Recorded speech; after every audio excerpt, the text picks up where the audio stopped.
Good morning, Thailand. My name is Alex, and I have some news updates from around the Land of Smiles for you today, this Monday, August 26th. Now, it's going to be flash floods, sinkholes, and landslides. Oh my.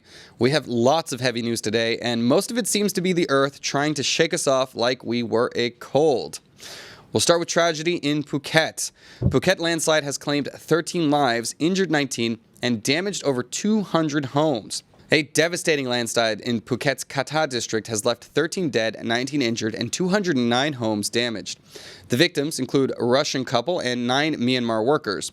Rescue efforts involving national canine search and rescue teams have concluded with all missing persons accounted for. Governor Supon emphasized swift assistance for the affected, coordinating with embassies and consulates for foreign nationals. Efforts are ongoing to restore the area and support the victims, highlighting the importance of preparedness in the face of natural disasters. Tough stuff, man. It is rainy season, and landslides are no stranger to our greater ASEAN region, and now, unfortunately, it is struck in Phuket. This is terrible news to me. I'm going to Phuket in, I guess, about a week or something like that, so I'll be there. And this kind of stuff weighs heavy on my mind, especially when the rains are coming down so much. Typically towards the beaches, you will be a little bit safer, but if you are in the mountainous regions of Phuket, that is something that you need to be careful for and watch out for the signs of. If you're seeing a lot of rain and you are in a region that is prone to landslides, might be time to jump in the car and drive to safer territory. That being said, it's super hard to prepare for this kind of thing in general because, you know, they happen in an instant, and all of a sudden we're talking about lives lost and lots of dreams shattered with property damage as well. So anyways, shout out to the Phuket authorities who were able to quickly conclude all the searches and bring the news, the terrible news, and bring the rescue to the people who need it as well. Moving on. Now, that's not our only terrible weather news today. Now, another landslide. Now, a landslide at a Thai-Chinese high-speed railway tunnel has trapped workers. So, a landslide at the Thai-Chinese high-speed rail construction site in Pak Chong District, Nakhon Ratchasima, has trapped 2 workers and a supervisor. The incident occurred early on August 25th, burying 3 vehicles, including a supervisor's car. Rescue efforts are ongoing but have been temporarily suspended due to continued collapses. Local authorities are on site awaiting senior officials to review the situation. The high-speed rail project, begun in 2017, aims to connect Bangkok to Nakhon Ratchasima by 2026, enhancing Thailand's economic and trade links in the Mekong region. Scary stuff. Fortunately, right now, the news is that they are trapped, so that means that there will be ongoing efforts to bring them out of there. These kinds of situations, they can unfold over several days. A lot of the times they're able to get in supplies to these guys, even though they aren't able to rescue them so that they can eat and have water, something like that. But it is a story that we will be watching closely because we like to bring you some good news when there is some, and hopefully this story does not end in tragedy, but actually ends in heroism. With the rescue crews able to save these 3 men who are trapped in there. So again, nature rearing its ugly head. Hopefully with our ongoing efforts of the rescue teams, we can report some good news to you soon on that one. Now, anyways, moving on to the party scene here in Bangkok, a fake alcohol scandal has caused methanol poisoning in an outbreak around Bangkok. Now, in Bangkok, a methanol poisoning outbreak has left 1 dead and several others in critical condition after 21 individuals consumed counterfeit alcohol. The affected products were traced to shops in Soi Hataraya and Klong Samwa. Symptoms, including severe acidosis, began appearing on August 22nd, leading to a public warning for residents in nearby areas. Some victims are undergoing dialysis, with 7 confirmed cases of blindness. Health officials are investigating the source and launching public campaigns to raise awareness about the dangers of unregulated alcohol. Well, that's terrifying. Back in the moonshine days, that would happen all the time, and now here, it's still not gone. Typically, you're seeing this at, more hole-in-the-wall establishments that are selling alcohol for very cheap or, suspiciously cheap prices. You're probably not going to find that in any of the popular bars or restaurants that we Farangs frequent. But still, something to watch out for, especially if you like diving in and seeing some of the, less frequented road less traveled here in Thailand. Used to be a big problem when I lived in China as well, at some of the more established locations.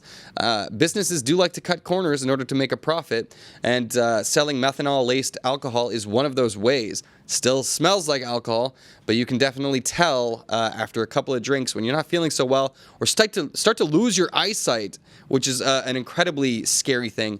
Hopefully those victims of the alcohol poisoning are able to make a recovery, but one is not. One is already reported dead. So be careful out there. Make sure if you're getting beer bottles or other kinds of liquor, it's from a legitimate source, sealed bottles, all that kind of thing. And shame on the owners. Hopefully they can track down these people who are cutting these corners and putting everyone at risk. Because this isn't like a drug situation where it's an unregulated thing. The danger is sort of on the abuser. Here's a situation where people are thinking they're buying alcohol, which is a normal, regulated, taxed product in most countries. They think they're having a safe product, and in this case, they are not.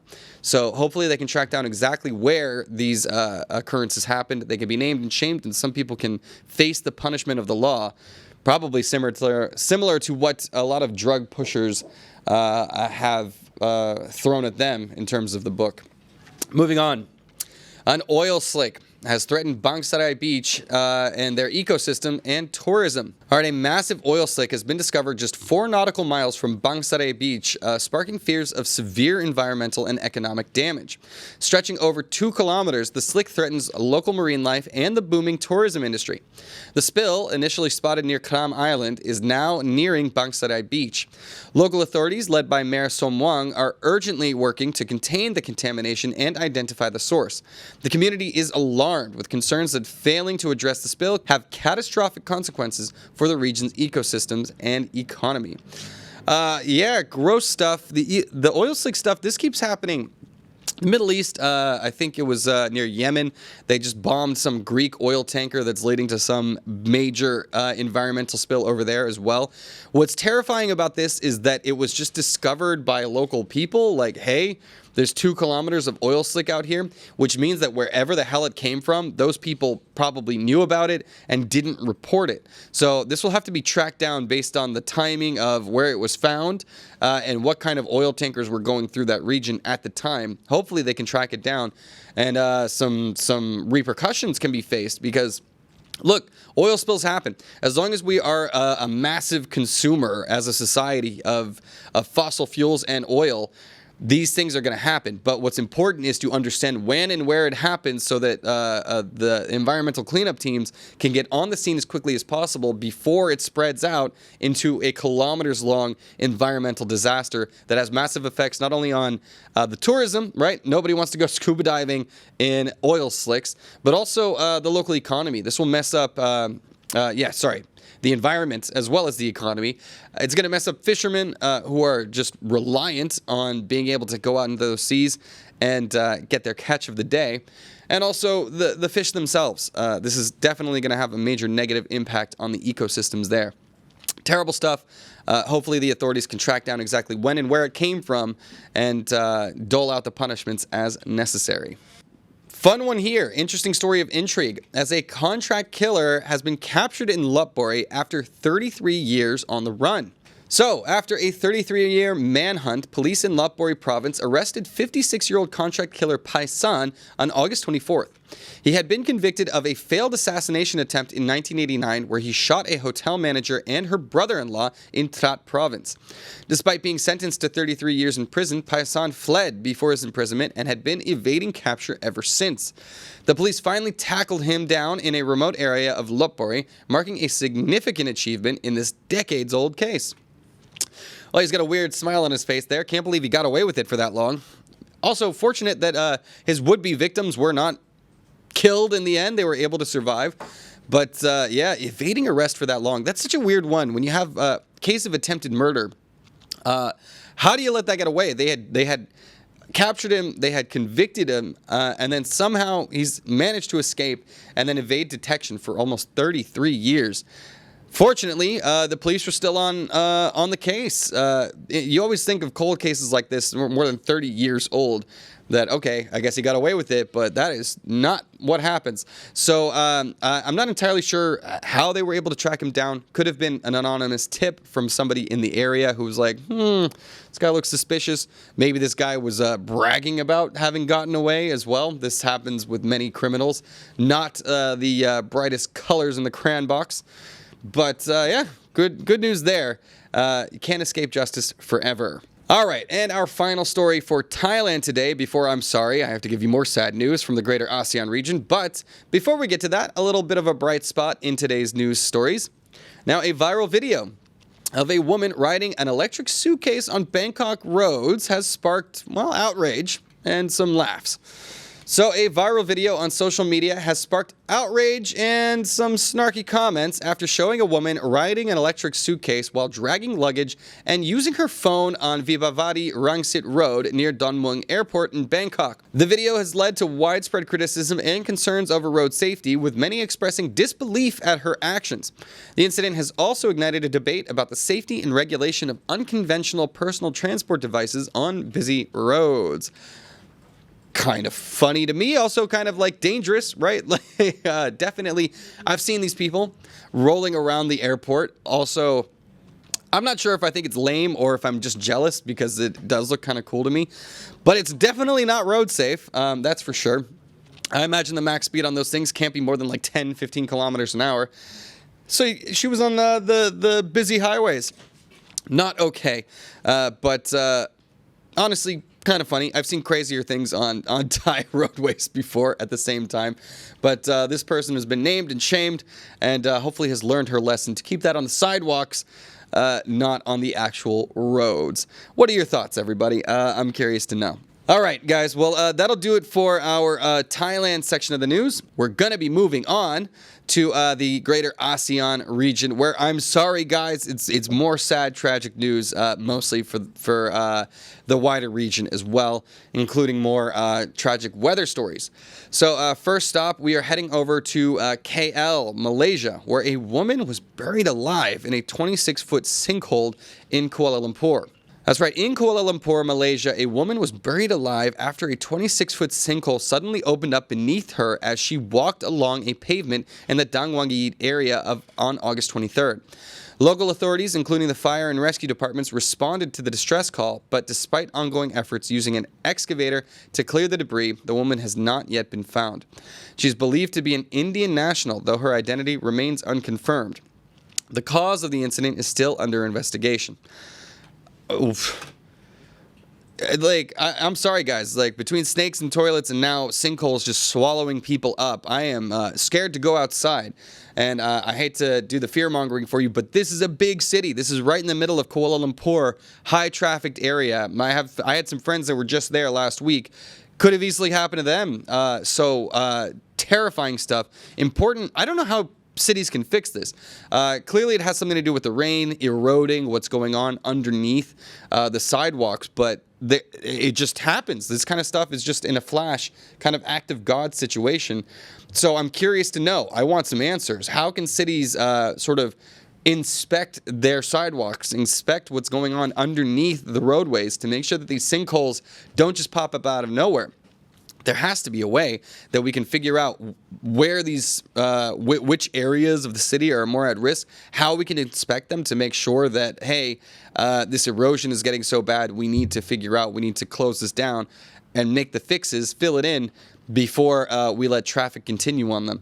So for me personally, I would just like to know some answers from authorities, because, I don't know, these things just happen is not an acceptable answer for me. Yeah, Teddy Bear says it happens in KL as well. Shano says, man, what a way to go. That is terrifying. Yeah, Mojo says, I'd rather have the snake in the toilet story than this one. Absolutely, myself too. I think we can all agree, especially because that's just such a terrifying way to go. And in an instant, and she still hasn't even been identified, so the family can't even be notified too. Tragic story. Hopefully, at least we can get some answers. Mojo says, yeah, Rome and Paris are at high risk. And QZ says, can't wait for snakes in a sinkhole. Yeah, that's some real Indiana Jones nightmare fuel over there. All right, another one. I'm sorry. Over to Indonesia. A flash flood on Indonesia's Ternate island has killed 13. So a flash flood on Indonesia's eastern Ternate island, as triggered by a torrential rain, swept away residential areas and left 13 people dead on Sunday. The flood severely impacted the village of Ra in North Maluku province, burying homes and buildings under mud. Search and rescue teams are working to recover bodies and locate missing persons. The Meteorology, Climatology, and Geophysics Agency warns that more heavy rain is expected in the coming days, urging residents to remain vigilant. Landslides and flash floods are common in Indonesia, particularly in mountainous regions. More terrifying stuff. I don't know what to say. This is scary, especially if you are in more mountainous regions that are prone to landslides and flash floods. You must take precautions. Honestly, if it's becoming torrential, might be something to think about getting out of the area. Again, where are the warnings ahead of time? Telling residents to stay vigilant is not super helpful. Like I said, with hurricanes, you can see them coming, but in monsoon season, it's kind of just a perpetual, okay, it's raining a lot. The winds aren't so bad, but because of the heavy rain, it loosens up the topsoil and the rocks, and all of a sudden, you're not just in a river of water, you're in a river of rocks and earth that leaves people buried. So, yeah, do stay vigilant. Do consider maybe getting out of the region while monsoon season is coming. But again, I need some more effective answers from authorities. Let me know what you guys think. What is the best way to stay out of trouble when these acts of God occur? All right, I'm going to move on swiftly, guys, because, yeah, I'm getting down on this, and I'm tired of making you guys sad with weather news. Time to get sad with some medical news. Ugh. I'm sorry, I need to find happy stories to end on, but unfortunately, our last story of the day is yet another one for us to be nervous about. I'm fear-mongering today, guys, sorry, but I want you to be careful and be safe. Now, people in Singapore, they have detected 13 cases of Mpox Clade 2, I'm not sure how to pronounce that one yet, in 2024. Now, Singapore has reported 13 cases of the new Mpox strain of infections in 2024, all of which are classified as quote-unquote less severe. Now, in contrast, Thailand recently confirmed a case of the more concerning Clade 1b strain, which has raised global alarms due to its easy transmission through close contact. The response to the situation in Singapore will begin screening the temperatures of travelers arriving from high-risk areas at Changi and Seletar airports as a precautionary measure. The World Health Organization has declared the outbreak a public health emergency of international concern. So, it's made it to Asia. Good God.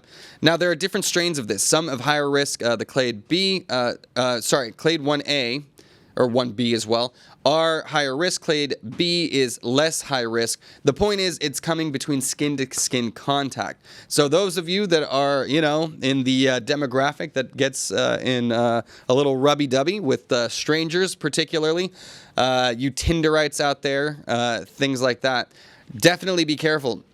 Mpox is no laughing matter. No matter what, there are lethal versions of it and not so lethal versions of it. No matter what, it's ugly and nasty and definitely not something you want to be dealing with because right now there's no real prevention outside of just not getting in close contact with it. Hopefully the scientists behind all of the detection are able to study this a little bit better and bring us some maybe vaccines or treatments and cures would be nice, but typically vaccines are the easier route in preventing the spread. But it is officially an international emergency. Fortunately, not airborne, knock on wood. Hopefully it doesn't mutate into something like that. So I don't think we have any, how we had our lockdowns for years. I don't think that's going to be on the horizon at all. But definitely something to be aware of if you are in the demographic that likes to, let's say bump and grind. Be careful out there, everybody, and make sure you protect yourselves because you don't want to be dealing with Mpox. All right, guys. Well, that's Alex's sad news of the day. Unfortunately, had to get through all the tragedies of the weekend, which unfortunately there were a lot of. But hopefully you all are staying safe and everybody can make it through this week without more stories of biblical proportions. Now, that'll do it for us today. Let me get to your comments in just a second at the end of the show. Let me close it down, though. Now, that's it for the Thaiger, everybody. We will be back with all of you tomorrow. Until then, you can go to thetigernews.com and stay up to date on all the things that are happening in Thailand. Please also head over to ASEANnow.com. Join the conversation. Finally, I would love to invite all of you. This week is a big week for stand-up comedy, the art of comedy in Thailand. Now, on Friday, there will be an improv comedy show over at the Comedy Club Bangkok, which puts on great shows every single week. And I think it's very fun to see, I do stand-up all the time. It's fun to see the improv guys go at it. It's a bigger team of people shouting out your recommendations for what you think could be funny and acting it out. I think it's always a great show. I have a big show Saturday, August 31st at Prince Theater over in Satorn. We have Charles the French is our headliner, a very big YouTube act, super funny, very excited to see him on a proper stage bringing his show to life. And if you are in Pattaya, there will be my friends Phil Koo and Matt Worf, these guys, Jonathan Sampson also will be down there in a big show in Pattaya called Pattaya Dangerous. So if you're in the area down there, definitely check it out. I'll be shouting that out in a reel later today. Okay, so until tomorrow, everybody, have a lovely day.